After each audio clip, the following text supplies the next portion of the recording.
Еще одна мера поддержки коснется тружеников тыла, ветеранов труда и лиц, пострадавших от политических репрессий.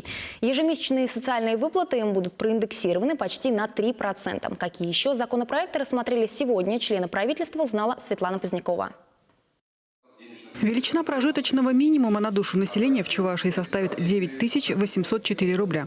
Согласно федеральному закону, теперь она будет устанавливаться на целый год, а не поквартально, как это было ранее. По словам министра труда и социальной защиты Алены Елизаровой, в целом меняется и подход к расчету этого параметра. Для каждого региона он будет свой. В основании утверждения два положения. Первый параметр – это прожиточный минимум Российской Федерации, и второй параметр – региональный коэффициент, который будет утверждаться для каждого субъекта Российской Федерации на уровне правительства Российской Федерации. Для того, чтобы определить этот региональный коэффициент, будут приниматься во внимание все установленные размеры прожиточного минимума за 2020 год. Полагаем, что в первом полугодии уже соответствующие региональные коэффициенты будут Минтрудом рассчитаны и, соответственно, затем утверждены на уровне правительства России. Особое внимание было уделено проектам, подготовленным в рамках инициативного бюджетирования. По словам министра сельского хозяйства Сергея Артамонова, в этом году в республиканском бюджете заложено почти 400 миллионов рублей. И это позволит реализовать 668 проектов. Однако в этом году конкурсная комиссия отобрала 723. На оставшиеся заявки по ремонту дорог дополнительно требуется порядка 62 миллионов рублей.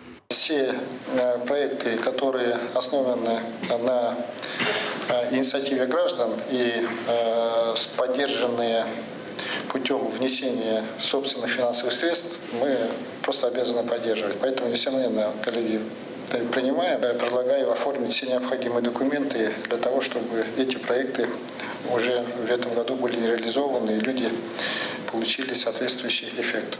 Все одобренные законопроекты теперь предстоит рассмотреть депутатам Государственного совета Чувашии. Светлана Позднякова, Вадим Владимиров, Вести Чувашия.